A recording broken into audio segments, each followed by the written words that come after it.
Before we begin, welcome to HistoraBlend, a place where history isn't rushed and knowledge isn't treated as noise. Here we slow down, not to escape the world, but to understand how people once tried to make sense of it. Tonight, we're stepping into a time when learning was rare, patience mattered, and knowledge was treated as something sacred. Take a breath and let the story unfold.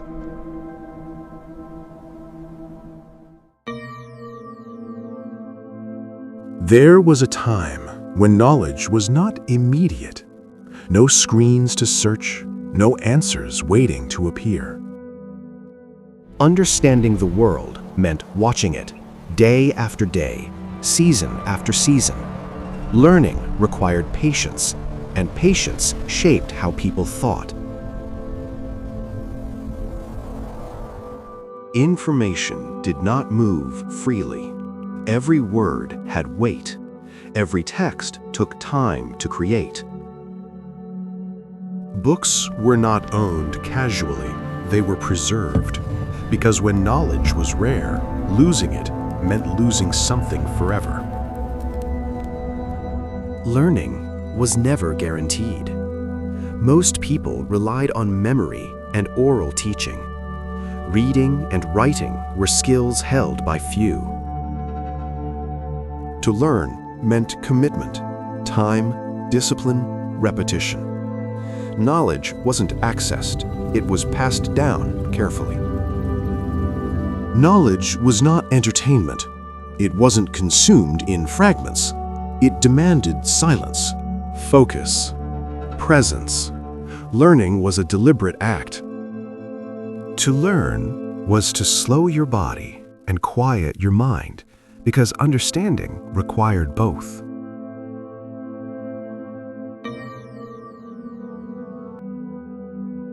Knowledge once existed only through human hands, written slowly, line by line, on fragile surfaces, papyrus, clay, animal skin. Every mark took effort. Every mistake stayed. There was no erase button, no instant correction. To preserve knowledge, someone had to copy it, patiently, carefully, again and again. Learning was not fast, it was deliberate. And through that slowness, knowledge survived as inheritance, not information. Knowledge was written on materials that could fail, papyrus that tore, clay that cracked, skin that decayed with time. Words lived on surfaces meant to disappear.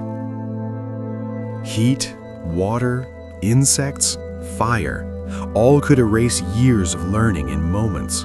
Preserving knowledge meant fighting nature itself, not once, but constantly. Because of that fragility, knowledge was never widespread. It belonged to those who could protect it. Scribes, priests, scholars. Learning required resources, time, space, and dedication. Not everyone could afford that commitment. Knowledge became rare, and when something was rare, it gained value, and value slowly turned into power. There were no revisions, no undo, no second draft. Once a word was written, it stayed, whether it was right or wrong. A single mistake could change meaning forever. Not just a sentence, but an entire idea. That is why every word demanded attention, every line required care. Learning was slow because it had to be precise. Accuracy was not optional. It wasn't about perfection, it was about survival. Knowledge was never owned by one person alone. It was carried forward, passed from teacher to student, from one generation to the next. Each copy was an act of trust, each lesson a responsibility. What was written did not survive by accident. It survived because someone chose to protect it, to preserve it, to repeat it, to believe it mattered. Knowledge lived on, not because it was easy, but because it was worth carrying forward. Over time, knowledge did not spread evenly. It gathered in certain places, in certain people. Those who had access to learning began to shape how others understood the world, not by force, but by interpretation. What was taught mattered. What was left out mattered just as much. Knowledge was no longer just preserved, it was directed.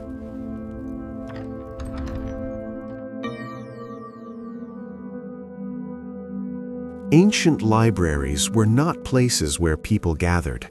They were not built for noise, not designed for constant movement. These spaces existed for one purpose: to protect knowledge.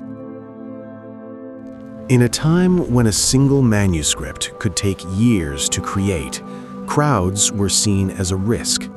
One loud sound, one careless movement could destroy something irreplaceable. That is why, from the very beginning, libraries were treated more like sacred spaces than public ones. Silence in ancient libraries was not accidental. It was created on purpose. Quiet slowed people down. It stopped haste. It allowed reading to happen slowly and thinking to go deeper. Imagine trying to understand an important text in the middle of constant noise. It would be almost impossible. In the ancient world, learning was not about finishing quickly. It was about truly understanding. And for that, silence was not a distraction. It was a requirement. Ancient libraries were never left unguarded. There were always keepers. But they weren't just people watching the doors. They understood what the texts contained. They knew their value. And more importantly, they knew what could and could not be accessed. Imagine trusting someone not just to protect books, but to decide who was allowed to learn from them. Librarians, priests, and scholars were responsible for making sure knowledge was not damaged, not lost, and not misunderstood. In their hands, knowledge was more than writing. It was a responsibility. Not everyone was allowed to enter a library, and not everyone who entered was allowed to read everything. Access was limited by status, by social role, or by belief. The question was simple: who was considered ready to understand that knowledge? In the past, knowledge was not a shared right. It was seen as something dangerous if it fell into the wrong hands, because understanding the world also meant holding the power to change it. Knowledge was not shared freely. It was stored, guarded, and passed on slowly. The goal was not to reach many people, but to preserve meaning. Every act of copying was done with care. Every reading had a purpose, because a single misinterpretation could change meaning, and one small alteration could create lasting consequences. In the ancient world, protecting knowledge mattered more than spreading it. A book was never an ordinary object. It was the result of time, labor, and discipline. Writing a single manuscript could take years. Copying it required extreme precision. Because of that, books held immense value, not only materially, but in meaning. They preserved human memory, the way an era thought, and its understanding of the world. That is why libraries were guarded so carefully, because what was stored inside was not merely writing, but the legacy of how humans made sense of life itself.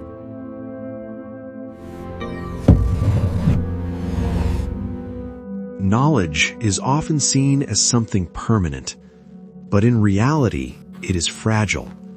It doesn't exist on its own. It survives because it is maintained, and it can disappear from a single act of neglect. One shelf destroyed by fire, one city abandoned, one generation that stopped paying attention. Think about how much humanity once understood and how much of it was lost forever. It wasn't ignorance that most often destroyed knowledge. It was fire, war, and time. Libraries didn't burn because their contents were wrong, but because the world around them collapsed. Manuscripts were lost not because they lacked value, but because there was no chance to save them. And time erases patiently, without intention, without emotion.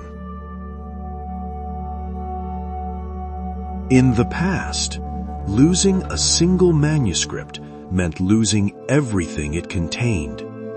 There were no backup archives, no digital copies, no other place to search. What was lost completely. And often, people only realized its value after it was already gone. Today, we're used to the idea of backups. In the past, that concept barely existed. If a single manuscript was destroyed, there was no other version waiting somewhere else. Knowledge wasn't distributed, it was concentrated. And because of that, it could be broken by a single event. When writing disappeared, only human memory remained. Stories repeated, lessons memorized, knowledge living in people's minds, not on paper. But memory is fragile too.